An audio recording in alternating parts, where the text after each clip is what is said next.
Good morning once again.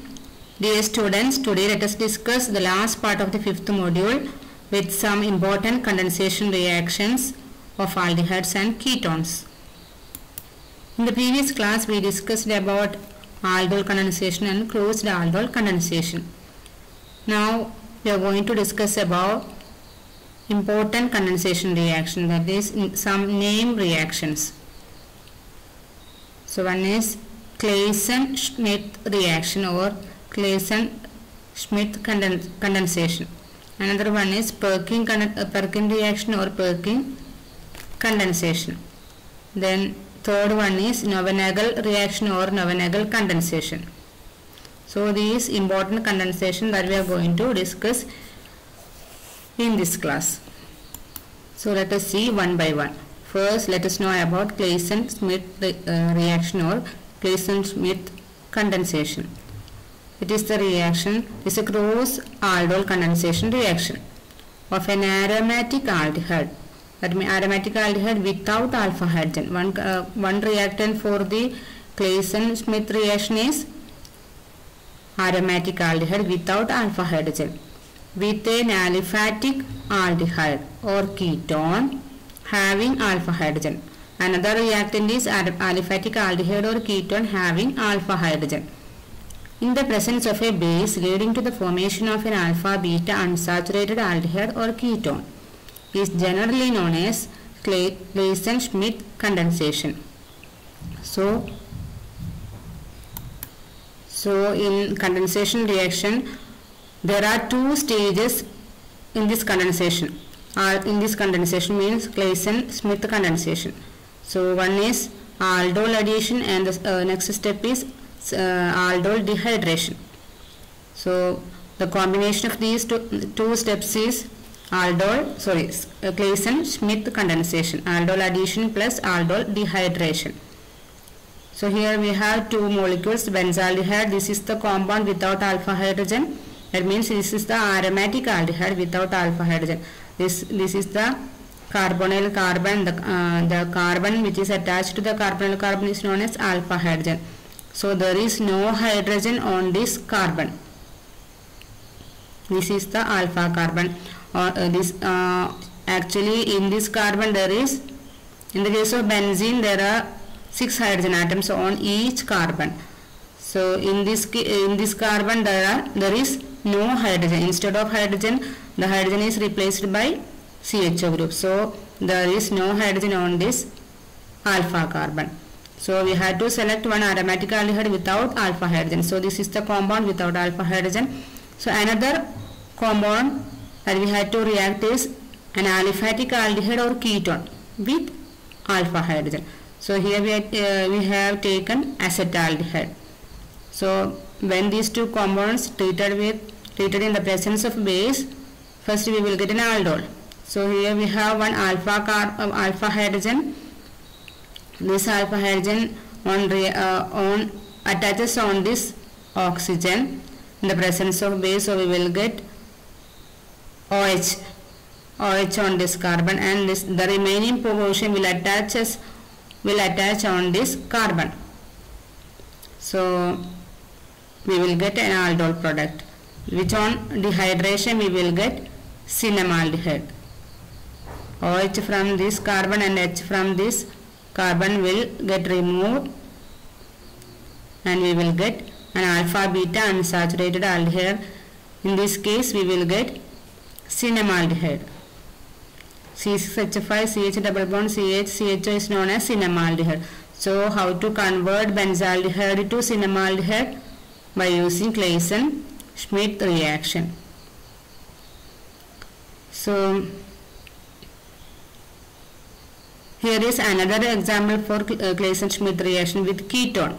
That means aromatic aldehyde without alpha hydrogen and a ketone with alpha hydrogen. So by treating them together in the presence of a base, we will get an aldol. That means beta hydroxy ketone, which on dehydration we will get alpha beta unsaturated ketone.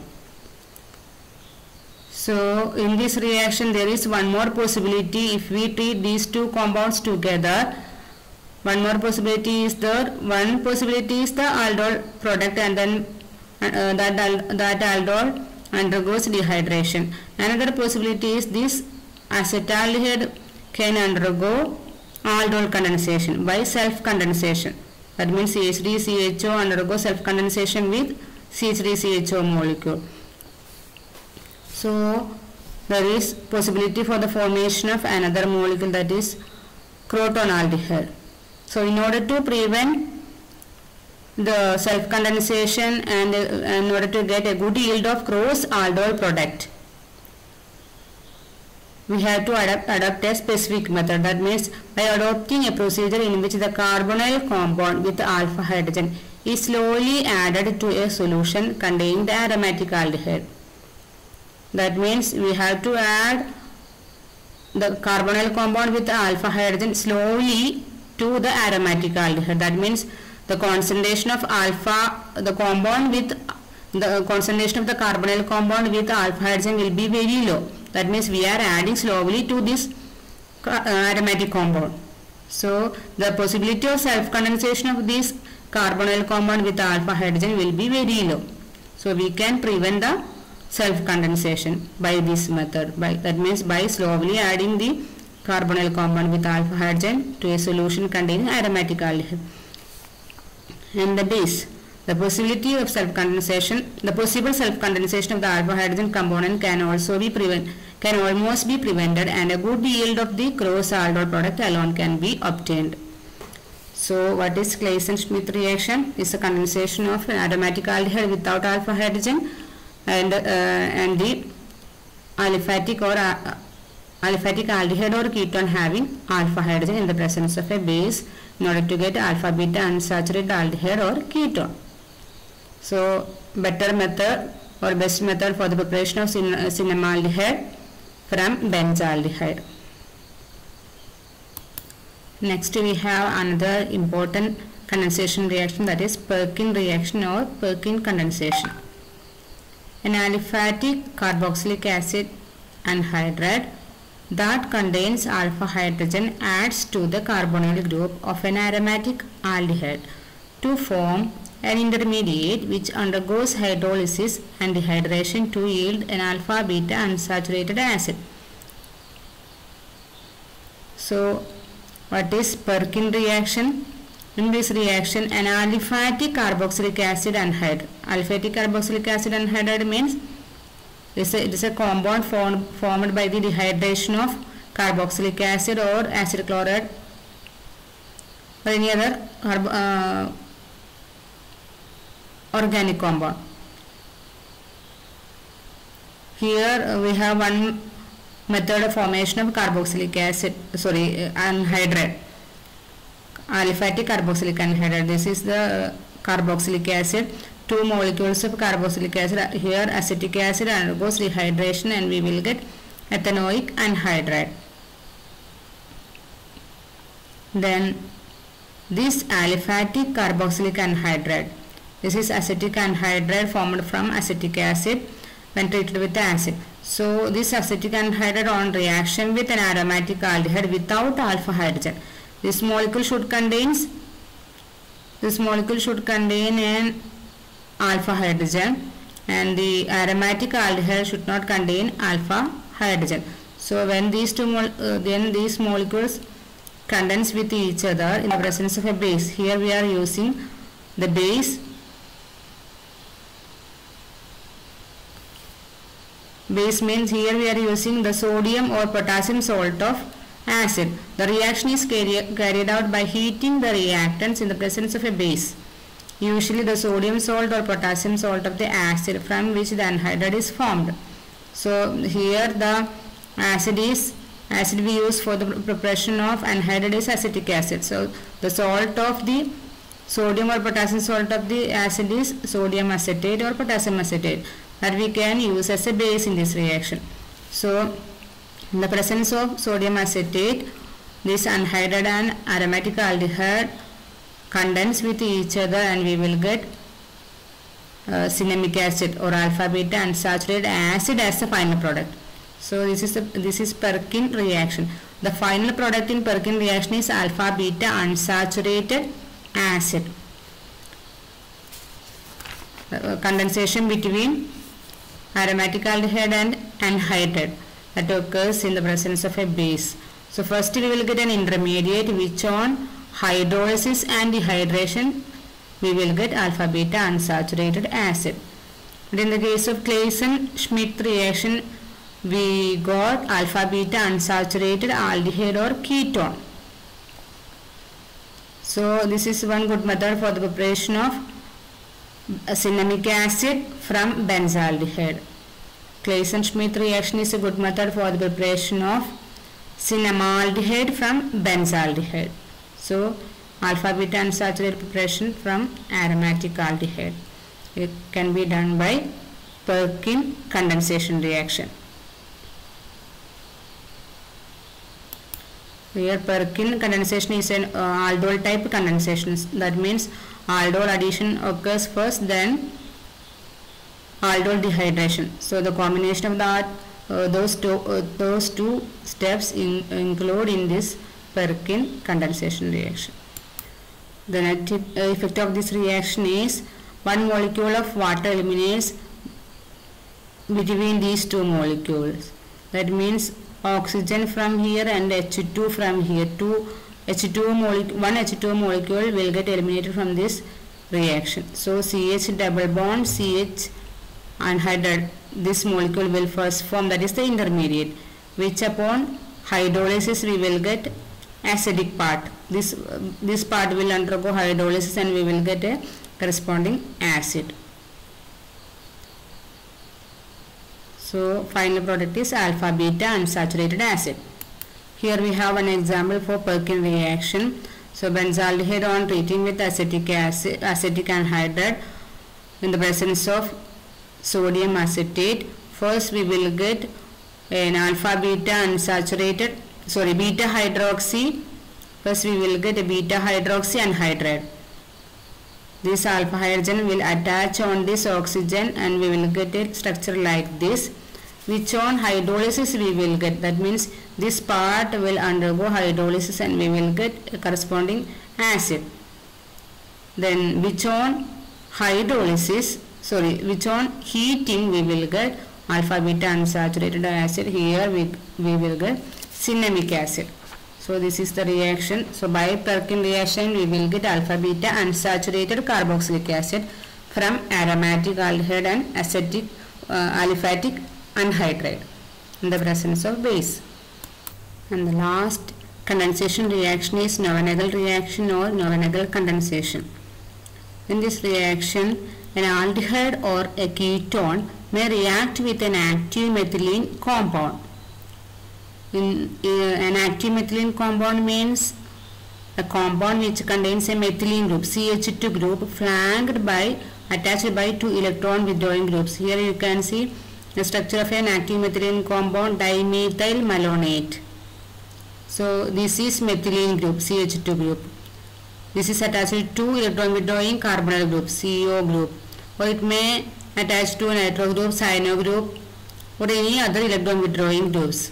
So on the two sides of this CH2 group there are two carbonyl groups, electron withdrawing carbonyl groups. So this methylene hydrogen will become, this CH2 hydrogen will become more acidic because of the presence of electron withdrawing carbonyl group. In the presence of a base like enamine, in a manner similar to a Crouse aldol condensation, to yield an alpha beta unsaturated compound. This reaction is called Knoevenagel reaction or Knoevenagel condensation.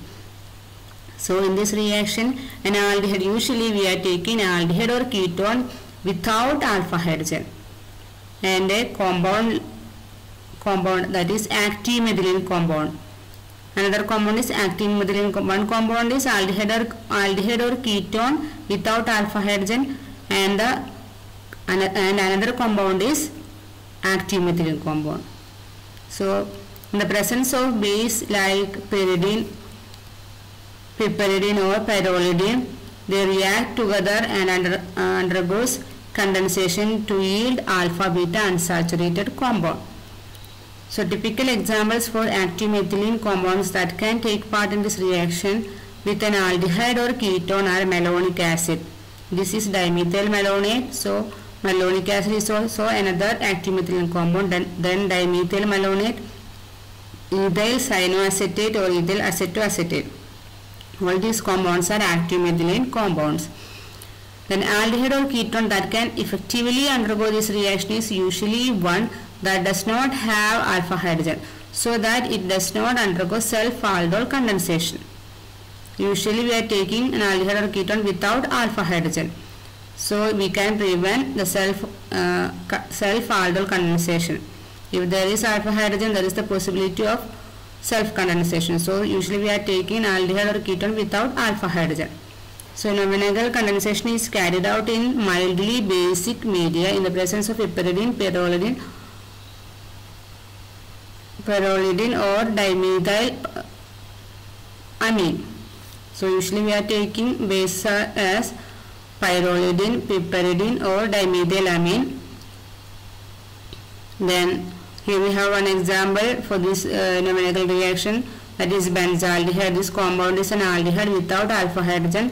Then which one treating with malonic ester. This is active methylene compound. Here we have you can see one methylene group is there which is attached to carbonyl compound. This is malonic ester, diethyl malonate, which one treating in the presence of, this one is pyrrolidine.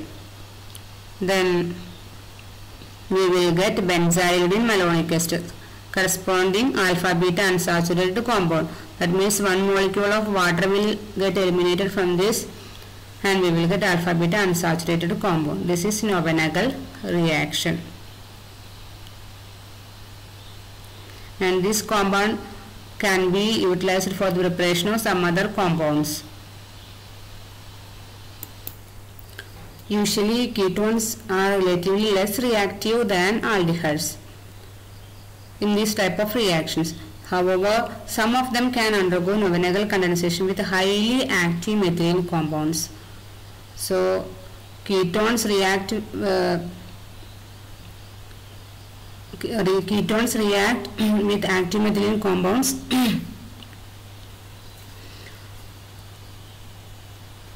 very fast compared to ketones react with active methylene compounds. Actually ketones are less reactive compared to aldehydes, but with active methylene compounds they react very fast.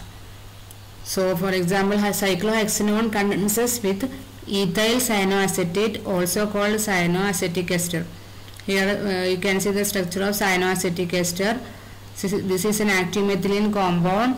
In this case CH2 group is attached to electron withdrawing group. This is CN group, this is electron withdrawing, and here we have one CO group that is also electron withdrawing. So this is an active methylene compound. This can undergo condensation reaction with cyclohexanone, a ketone in the presence of piperidine. This is piperidine. So one molecule of water will get eliminated from this and we will get an alpha beta unsaturated product. Here alpha beta unsaturated ester.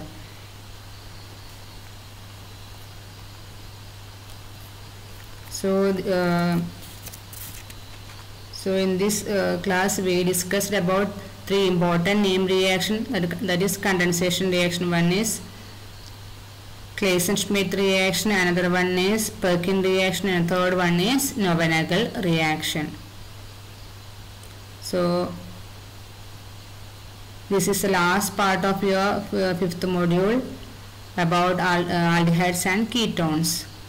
So now after this class we will move on to the next topic, that is ethers and epoxides.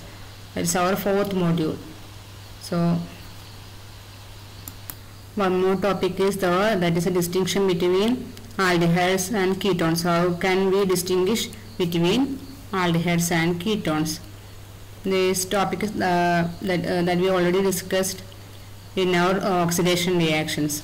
So first reagent for distinguishing aldehydes and ketone is tolerance reagent. So aldehydes reduce tolerance reagent to metallic silver. That means RCHO with tolerance reagent is ammoniacal silver nitrate solution. So aldehyde will undergo oxidation and the tolerance reagent will undergo reduction to metallic silver. Whereas in the case of ketone, they do not reduce tolerance reagent, and we will not get silver metal as the final product. So first test for distinction between aldehyde and ketone is tolerance reagent. Tolerance reagent test. Another test for distinction between aldehydes and ketone is Furling's reagent test and Benedict solution. Both will that means aldehydes and ketones will undergo oxidation to corresponding carboxylate salt, and reagent Furling's reagent and Benedict's reagent will undergo reduction to corresponding cuprous oxide, reddish brown cuprous oxide. Whereas in the case of ketones, they will not undergo oxidation, and they will not produce the reddish brown precipitate of cuprous oxide by using Benedict solution or Furling solution. In both cases, the chemical reaction is same. Cu2 plus will convert into Cu plus. Then aldehydes restores the pink color of Schiff's reagent quickly, whereas in the case of ketones, they will not restore the pink color of Schiff's reagent.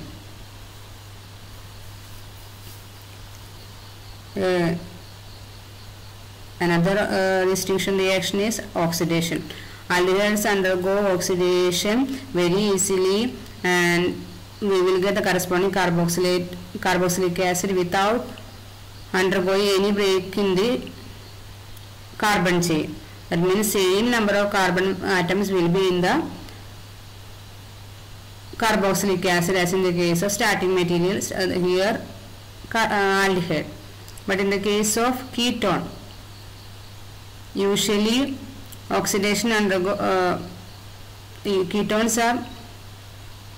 ketones restrict oxidation usually, but under drastic conditions they will give a mixture of carboxylic acid, each containing a lower number of carbon atoms than the ketone. That means there will be breaking in the carbon chain of the ketone during oxidation with acidic or alkaline KMnO4 or with Jones reagent.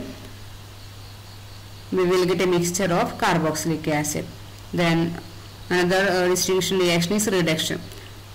On reduction, aldehyde gives primary alcohol, that means RCHO. On reduction we will get RCH2OH, but on reduction ketones give a secondary alcohol, that means RCOR. On reduction we will get RCHOH R dash.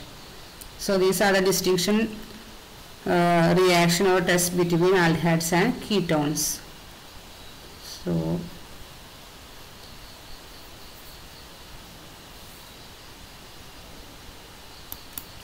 thank you.